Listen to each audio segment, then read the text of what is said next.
मेरे प्यारे देवर जी, ये लीजिए खाना खा लीजिए। आपके खाना खाने का टाइम हो गया ना, भूख भी लगी होगी और नींद भी आ रही होगी। ये खाना खाकर ना सारी परेशानियां दूर हो जाएंगी और आप सो जाओगे।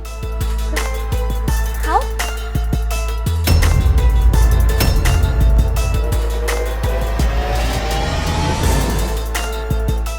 क्या हुआ माँ जी?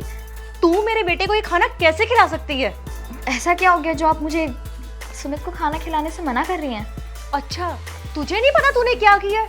तूने इस खाने के साथ क्या किया तुझे नहीं पता? तूने इसमें जहर मिलाया है और मेरे बेटे को मारने के लिए। अरे माँ जी, आप क्या कह रही हैं? मैं भला सुमित के खाने में जहर क्यों मिलाऊंगी? अरे वो मेरे छोटे भाई की तरह है, मेरा देवर है, मैं उनके खाने में जहर क्यों मिलाऊंगी? चल ठीक है बेटा, तुझे लगता है कि मैं झूठ बोल रही हूँ तो तू ये खाना खा के दिखा दे एक बार ना। सारा सच का सच और झूठ का झूठ हो जाएगा। माँ जी, खाना तो सुमित के लिए है ना, तो मैं कैसे खा सकती हूँ? आपको पता है वैसे भी मुझे ये सादा खाना पसंद नहीं है, सिंपल दाल और चावल मैं नहीं खा सकती। अरे तू क्यों नहीं खा सकती? सुमित का नाम लिखा हुआ है क्या इस पे? ये खाना तो कोई भी खा सकता है। मैंने ऐसा तो नहीं खाना माँ जी, पर मुझे भूख नहीं है सच में, प्लीज। बेटा मैं तुझे कौन सा कह रही हूँ कि तू सारा खाना खा। मैंने तो तुझे ये कहा है कि थोड़ा सा खा के दिखा दे ताकि जो मेरी गलतफहमी है ना जहर मिलाने की वो दूर हो जाए। लिखा। नहीं माँ जी, मैं नहीं खा सकती, प्लीज। खा इसको। अरे ना, कहा ना बुढ़िया, नहीं खा सकती मैं। कोई जबरदस्ती है क्या जो बार बार बोल रही है खाओ खाओ खाओ? अरे हाँ, मैंने इस खाने में जहर मिलाया है। तेरे बेटे को मारना चाहती थी मैं।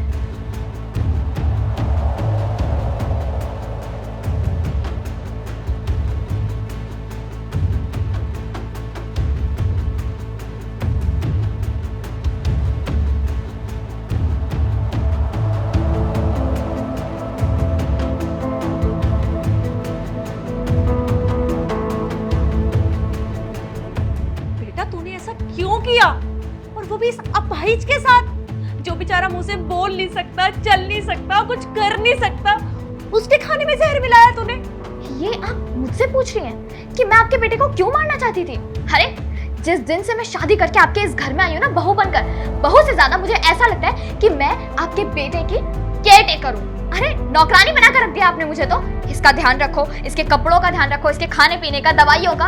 अरे मैं आपकी बहू थी, इस घर की जिम्मेदारियां लेना मेरा फर्ज बनता है, लेकिन आपके बेटे का काम काज करना मेरा कोई फर्ज नहीं बनता है। वो आपका बेटा है, उसका काम आप करने की बजाय हमेशा मुझे इधर से उधर नचवाती रहती हैं आप। बेटा मैंने तो तुझे हमेशा अपनी बेटी माना है, बहू तो मैंने तुझे कभी माना ही नहीं है, और तू ऐसा करेगी ये मैं सोच भी नहीं सकती। अरे खाक बेटी माना है आपने मुझे।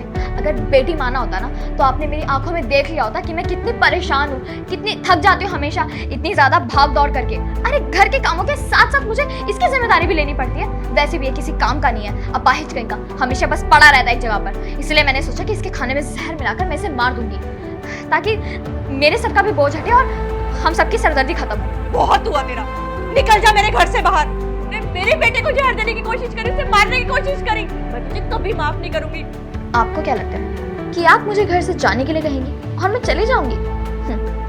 आपके बेटे से मेरी शादी हुई है, इस घर से निकालने का हक ना सिर्फ और सिर्फ उनको है। आपको कोई हक नहीं बनता कि आप मुझे इस घर से निकालें। अच्छा क्यों? मेरा बेटा क्यों निकाल सकता है? इस घर की मालकिन मैं हूँ, उसके बाद मेरा बेटा है, मेरा इस घर पे पूरा पूरा हक है, इसलिए मैं तुझे बोल रही हूँ निकाल इस घर से बाहर। मैं अपने बेटे को अपने आप समझा लूंगी कि तेरी जैसी निकम्मी बहू को मैंने इस घर से क्यों निकाला है। जब मुझे पता चलेगा ना उसके अपाहिज भाई के साथ तूने ऐसा किया तो वो भी तुझे धक्के मार के निकाल देगा। निकल जा मेरे घर से बाहर। अब खड़े खड़े मेरी शक्ल क्या देख रही है? निकल यहाँ से।